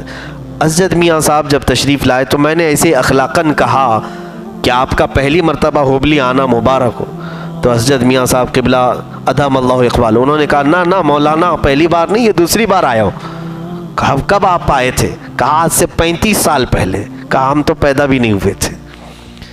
उन्होंने कहा मैं 35 साल पहले अब्बा के साथ आया था, हुज़ूर ताजुश्शरिया के साथ। ये बात मैं क्यों कह रहा हूँ? फरमाते हैं कि मैं वालिद गिरामी हुज़ूर ताजुश्शरिया के साथ हुबली के लिए आया था आज से 35 साल पहले। तो वो सफ़र उन्होंने ख़ुद अपनी ज़ुबान से बताया कि वो सफ़र बड़ा कठिन था कि अब्बा मुंबई से चले थे एसटी बस में बैठकर, लाल बस में बैठ कर के नासिक तक आए थे। नासिक पहुंचने के लिए 8 घंटे लगे थे। 8 घंटे नासिक पहुंचे और नासिक पहुंच करके वहाँ से फिर दूसरी गाड़ी लिए, नासिक से फिर पूना वगैरह का सफ़र किए और वहाँ तक पहुँचने के लिए और 8 घंटे हैं। पूना से, ये आज के ज़माने में 200 किलोमीटर का फासला है। 8 घंटे लगे और उसके बाद पूना पे आकर के ना कोई गाड़ी थी, कुछ भी नहीं। दूसरा दिन था, हज़रत को मुंबई से निकले हुए गवर्नमेंट बस में सफ़र करते हुए। फरमाते हैं कि मैं अब्बा के साथ था, उस वक्त मेरी दाढ़ी मूंछ भी नहीं थी। दूसरा दिन आया और दोपहर हो गई। उस वक्त हुबली वालों को हमने बहुत इधर उधर से फ़ोन मिलाया तो वहाँ से बात आई कि अभी कोई गाड़ी भी नहीं आती है। आधा आप यहाँ से कोई गाड़ी करके आएँ, आधा हुबली वाले कोई गाड़ी लेकर के आएंगे। तो फिर वहाँ से कोई किराए की गाड़ी किए और वो बीच में 4 मरतबा रुकी ख़राब होकर हज़रत को लेकर के, और तकरीबन रात हो गई। रात के 12-1 बजे बीच रास्ते में रहे।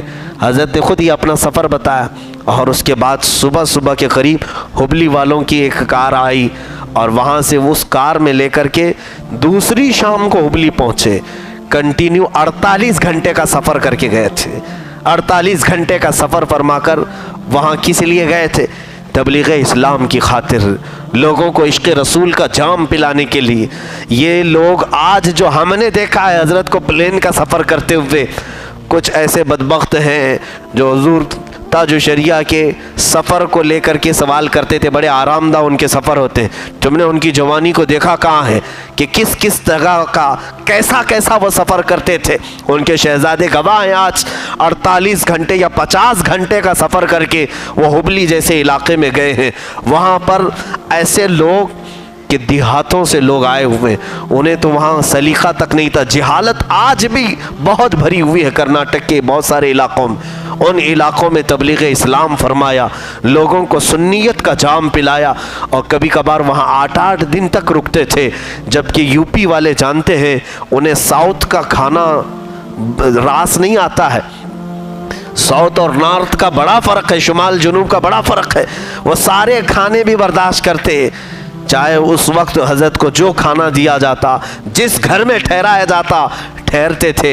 इन बुज़ुर्गों का सिर्फ़ एक ही मकसद था कि रसूल करीम सल्लल्लाहु अलैहि वसल्लम के दीन को हर जगह आम किया जाए, मेरे आका की मोहब्बत को हर जगह फैलाया जाए।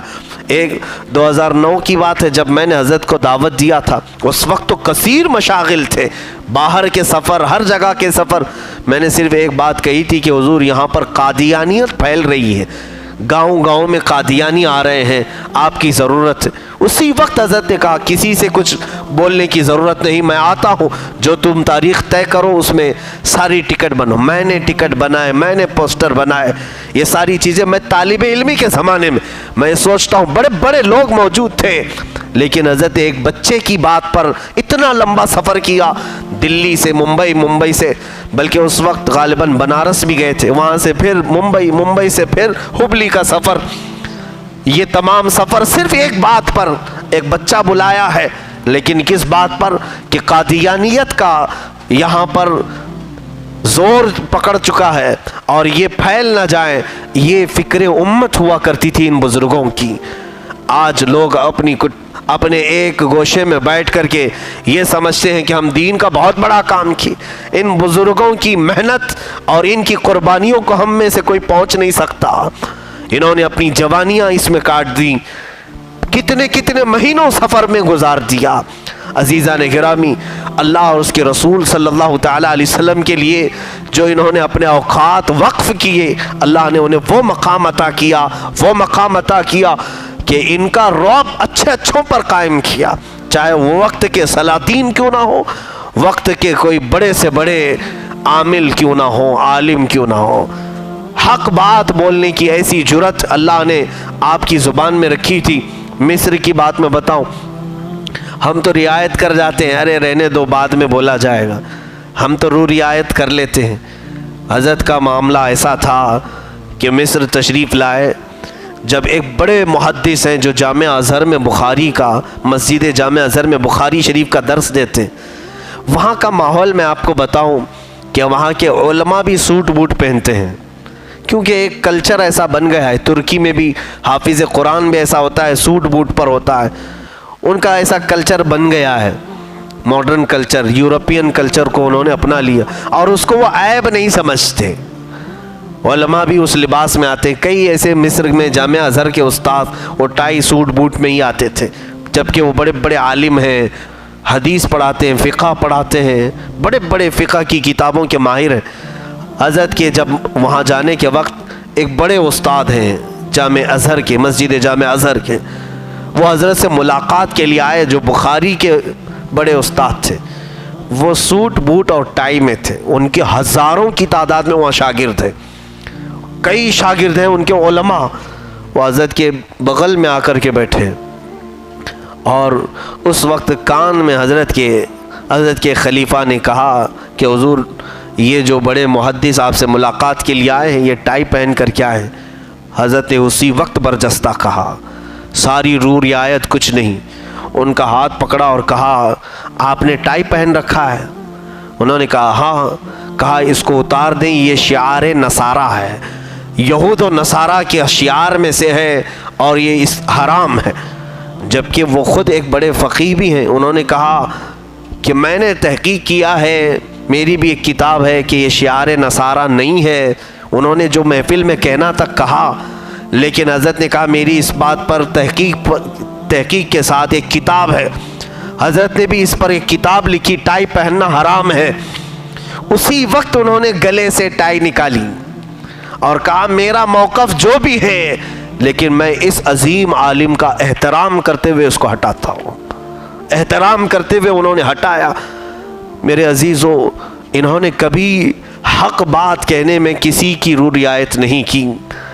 टाई पहनना हराम है तो आपने उस वक्त हराम लिखा और फतवा सादिर किया, चाहे वो स्कूल में हो, कॉलेज में हो, कहीं पर भी हो, मुसलमान के लिए हराम है तो हराम है।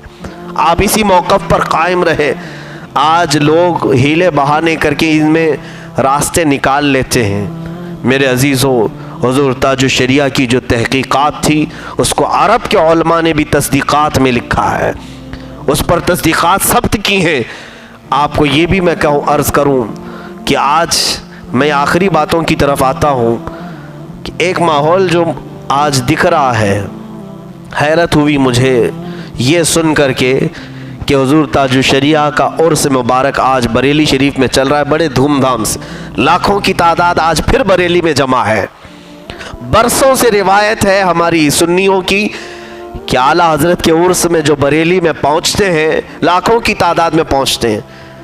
इतने साल गुजर गए, आज तक किसी उर्स में कोई हादसा नहीं, कोई हादसा या कोई अनहोनी। मैं इन्हीं डिपार्टमेंट वालों से भी पूछता हूँ कि कोई तुम्हारी तारीख में है तो ला करके दिखा दो।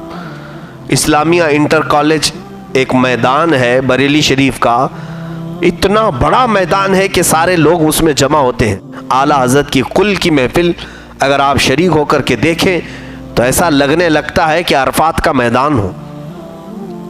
हर गली भरी होती है, हत्ता कि बरेली के हिंदू तक अपने दरवाजे खुले रखते हैं आला हज़रत के उर्स में आने वालों के लिए।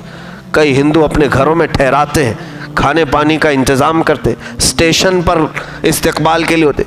एक बड़ी हमारी रिवायत बरेली शरीफ में बाकी रही अमन और सलामती की, और बहुत सालों तक वहाँ पर यह तहजीब बाकी रही। हत्ता कि आपको ये भी हैरत होगी, आला हज़रत का जहाँ मज़ार मुबारक है मोहल्ला सौदागरान, आला हज़रत की खानका से चंद घरों से, बल्कि मंजर इस्लाम जो मदरसा है उससे लग कर के हिंदुओं की बड़ी मंदिर है, आज भी मंदिर है, और हिंदुओं के घर आसपास हैं। जा कर के उनमें से किसी भी हिंदू को पकड़ कर पूछते, लाखों का मजमा यहाँ जमा होता है, कभी किसी आने वाले जायर ने तुम्हारे घर को टच किया, किसी को परेशान किया? तारीख में आज तक ये नहीं है। लेकिन हैरत है, आज सुन करके मुझे बड़ा अफसोस हुआ कि आज हमारी जो गवर्नमेंट दिल्ली में बैठी हुई है, जिसका सिर्फ यही मकसद है कि पूरे हिंदुस्तान में फसाद मचाया जाए, इनकी नीयत सबको समझ में आ गई।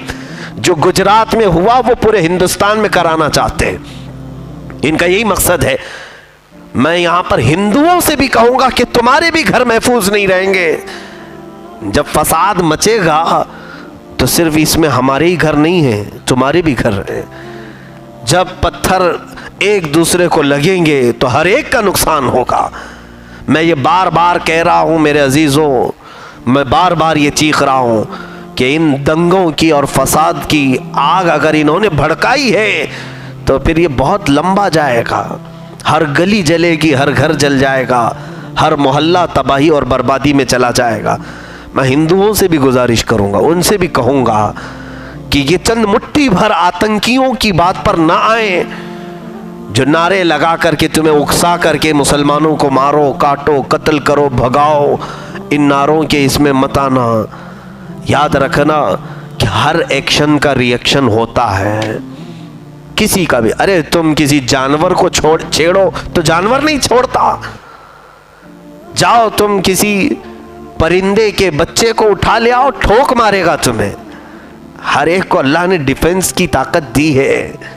और फिर हम तो मुसलमान हैं अल्हम्दुलिल्लाह, हम बदर भी जानते हैं, ओहद भी जानते हैं, खंदक भी जानते हैं, हमारी तारीख है।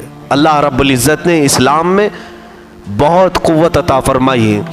खामोश चिंगारी को देख कर कि कोई ये ना समझे कि बुझ गई, खामोश चिंगारी को देखकर, इसलिए कि कभी ये चिंगारी भड़क जाए तो फिर बड़े बड़े महल भी जला देती है। कभी ये तसव्वुर न करें।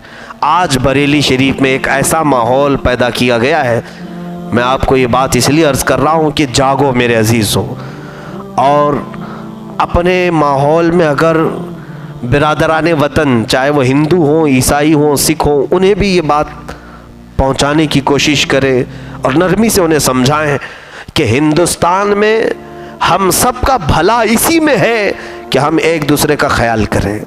सबका भला इसी में है कि हम चैन से रहें और चैन से रहने दें, वरना हर एक का पड़ोसी कोई दूसरा है।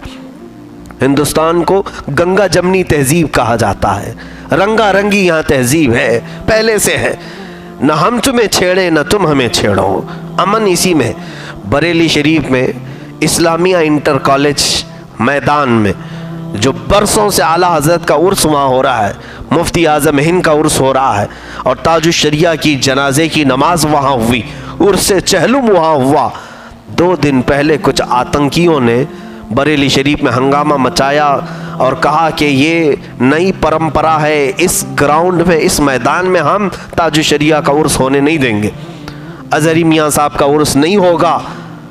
कुछ सैनिक अपने आप को शिव सैनिक कहते हैं, इन्होंने लाल पीले झंडे लेकर के वीडियो बनाई, और इतनी ही बात पर वहाँ का प्रशासन, वहाँ की डिपार्टमेंट वाले डर गए और उसके बाद इन्होंने परमिशन को तक कैंसिल कर दिया। मैं समझता हूँ पूरे करोड़ों मुसलमान, सिर्फ हिंदुस्तानी नहीं, पूरी दुनिया के करोड़ों मुसलमान जो सुन्नी हैं वो अपना मरकज़ बरेली शरीफ को मानते हैं। हमारी अकीदतों का वो मरकज़ है, हमारी मोहब्बत रसूल का वो अलमबरदार है। हम बरेली को किसी गली की वजह से नहीं जानते, बल्कि एक आशिक रसूल की वजह से जानते हैं। हम फ़ख्र से पूरे, हत्ता कि आपको हैरत होगी, आप दिल्ली वाले हों, आप बम्बई वाले हों, कोई कर्नाटक वाला हो, कोई यूपी वाला हो, कहीं का भी हो, अरब में जाएंगे आप, सुन्नी उलमा से अगर मुलाकात करेंगे, वो सवाल यही कहते हैं, पूछते हैं, अंत बरेलवी, क्या तू बरेलवी है?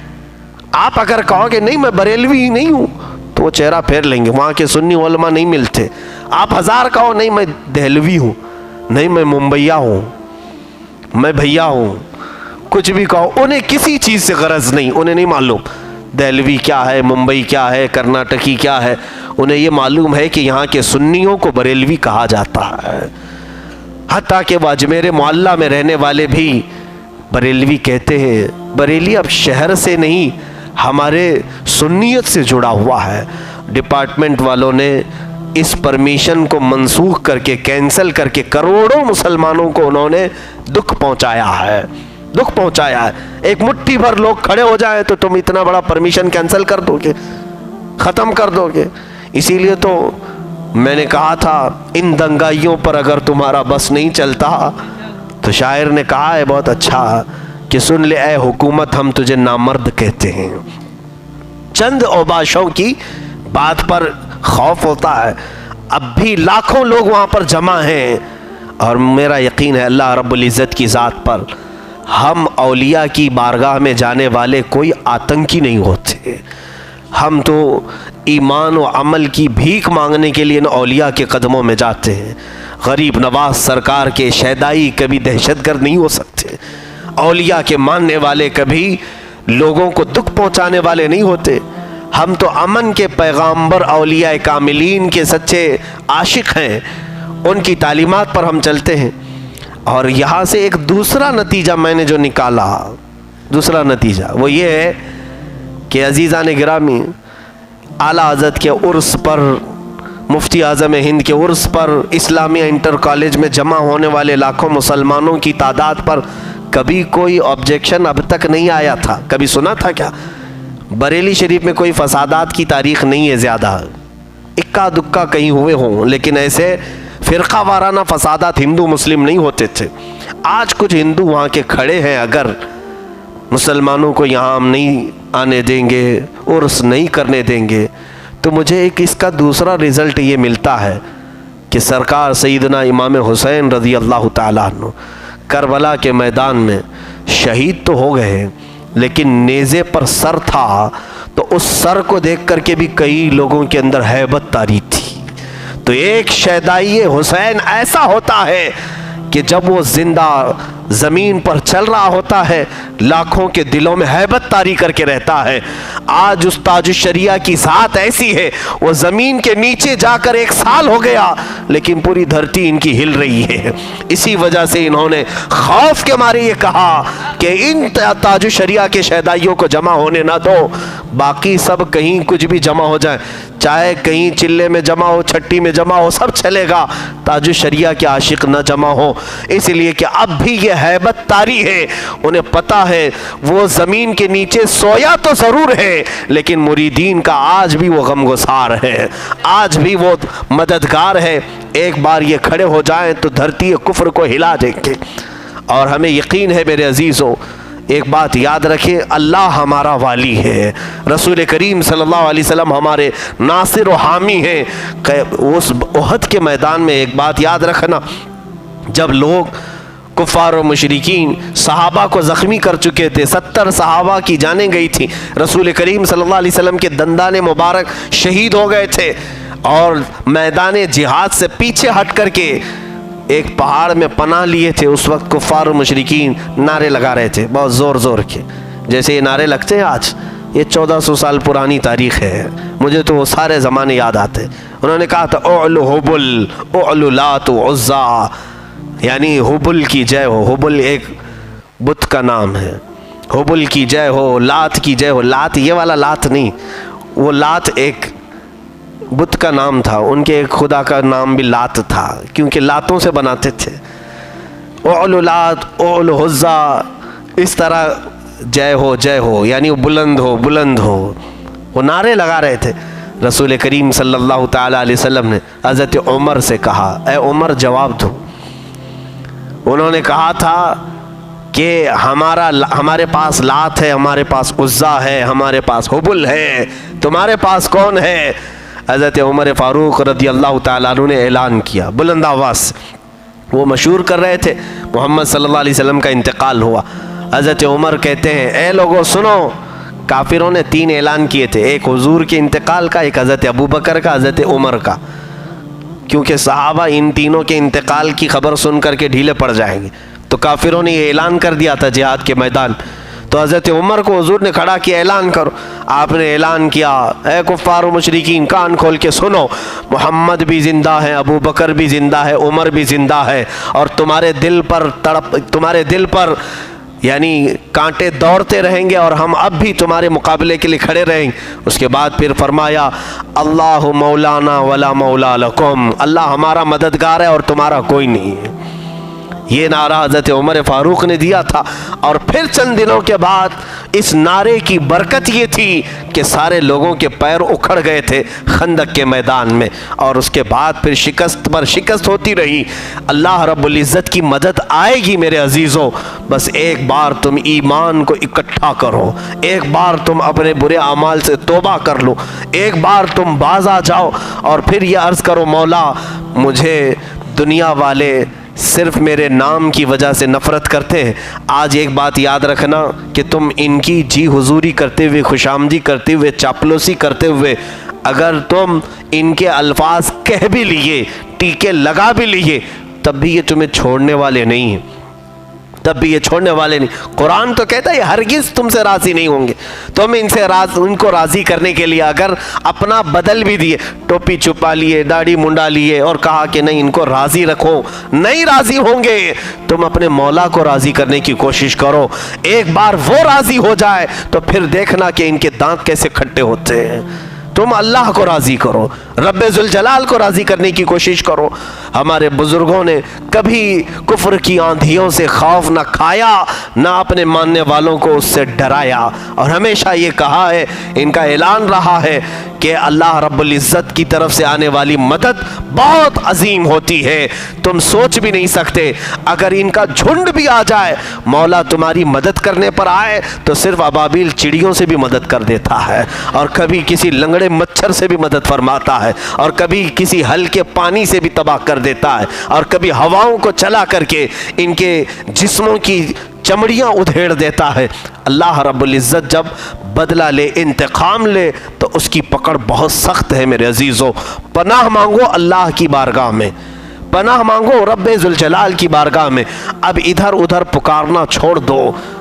अब आपको यकीन हो गया होगा, हम इतने सालों से कहते रहे कि ये तुम्हारे मावा व मलजा, ये तुम्हारे मददगार नहीं जो कुर्सियों पर बैठे हैं, ये दरिंदे हैं, ये तुम्हारे कत्ल का इंतज़ार कर रहे हैं, हम सब के मरने के इंतज़ार में हैं। देखो आज जगह जगह दंगाई फसाद मचा रहे हैं, सारे लोग खामोश हैं, सारे लोगों पर चुप्पी साधी हुई है, ना कोई पीएम बोलता है, ना कोई सीएम बोलता है। हम जाएं तो किधर जाएं, किससे कहें? इसलिए मेरे अजीज़ों, मैं बारहा कहता हूँ, हिंदुस्तान कल भी हमारा था, आज भी हमारा, इंशाअल्लाह हमारा रहेगा।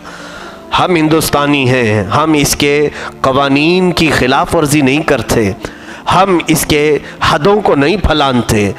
क्या आतंकियों में हमारा नाम आया है? कहीं कोई बम ब्लास्ट करता है, वो भी तुम्हारा कोई नाजायज़ बेटा होगा, उसको तुम मुसलमानों से जोड़ करके तो दहशतगर्द है।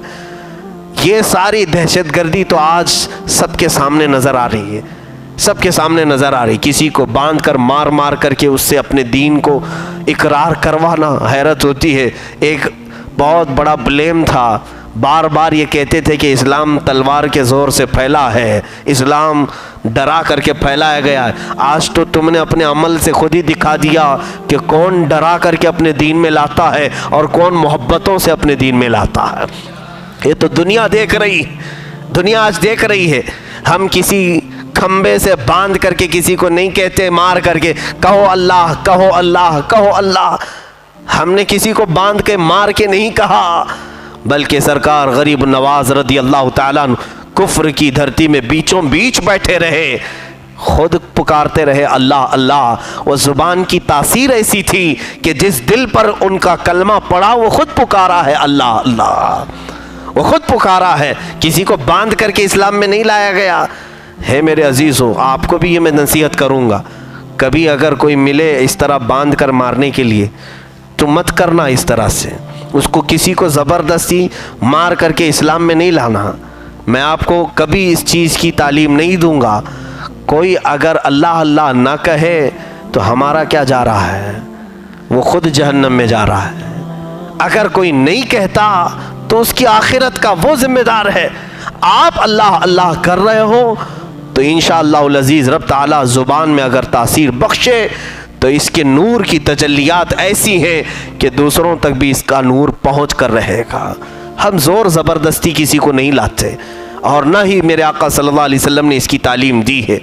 ये बातें मुझे यहाँ पर ज़िम्नन कहना इसलिए पड़ा कि मुर्शिद गिरामी हुज़ूर ताजुल शरिया रहमतुल्लाहि ताला अलैह, जिन्होंने अपनी ज़िंदगी के 75 साल अमन व अमान में गुजारे और तबलीग इस्लाम में गुजारे, आपका पूरी दुनिया में एक मकाम रहा है।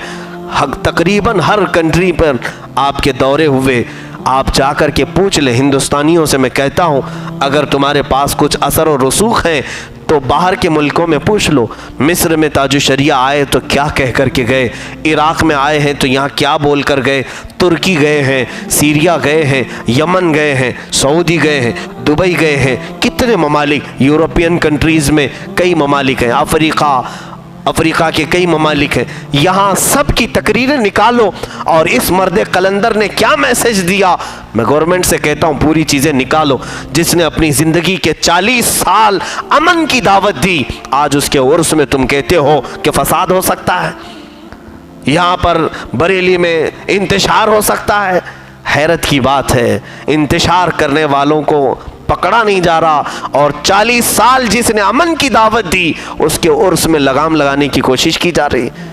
ये यहाँ पर सबको समझ में आ रहा है मेरे अजीज़ों हिंदुस्तान में कि कहीं ना कहीं नाइंसाफ़ी हो रही है, ये कहीं ना कहीं इस्तेहसाल हो रहा है और यही लावा बन करके बाद में उभरेगा। मैं अल्लाह की बारगाह में बारहा ये दुआ करता हूँ, मौला हम जब तक हैं कुफ्र और शिर्क की आंधियों से हमारी हिफाजत फरमाए। हमें औलिया कामिलीन सलातीन मिल्लत असातीन मिल्लत उलमाए उम्मत के साए में दीन पर कायम रखे और दीन पर ही मौत अता फरमाए। रब्बे ज़ुल जलाल हमें ईमान पर ज़िंदा रखे, ईमान पर ही ख़ात्मा अता फरमाए। आखिरी बात यह है कि मेरे अजीज़ों, ताजुल शरिया रहमतुल्लाहि ताला अलैह के नक्श कदम पर हर एक चले और चलने की तलक़ीन भी करे, इसलिए कि मसलक आला हज़रत का वो अलम्बरदार खानवादे रज़विया की वो एक ऐसी यादगार जिन्होंने अपने साथ बहुत कुछ साथ ले लिया और वो चले गए हैं। उनकी बहुत सारी चीज़ें कोई ले नहीं सका, बहुत सारी चीज़ें वो लेकर अल्लाह की बारगाह में चले गए। करामात का बेताज बादशाह था, बहुत सारी करामात अल्लाह रब्बुल इज़्ज़त ने इस मर्द कलंदर को अता फरमाई थी। बहुत सारी चीज़ें ऐसी हैं। अब यहाँ वक्त इतना नहीं है कि मैं करामात का भी बाप खोलूँ। मैं आपको गुजारिश करूँगा कि आपकी सीरत पर लिखी गई किताबें ज़रूर पढ़ें और जिन्होंने इस अभी फ़िलहाल ताजुल शरिया को देखा है, मैं उन्हें मुबारकबाद 1000 बार पेश करूँगा कि तुमने एक वली कामिल को देखा है, वली कामिल को देखा है। आने वाली नस्लों में तुम फ़ख्र करोगे, अपने बच्चों पर तुम फ़ख्र करोगे और ये कहोगे हम अल्हम्दुलिल्लाह ताजुल शरिया को देखे हुए ज़माने में थे, उनके ज़माने में हम रहे हैं। इसलिए कि अब हर आने वाला ज़माना इल्म से कम होता चला जाएगा, उलमा उठाए जाएंगे, हादियान इस्लाम दुनिया से रुखसत होते रहेंगे और उनकी जगह कोई लेने वाला नहीं होगा और बाद में फिर ऐसे लल्लू पच्चू पीर खड़े हो जाएंगे, गैरा गैरा नत्थु खेरा कायद बन जाएगा। कोई ना कोई लीडिंग करने लगा, जाहिल स्टेज पर बैठेंगे।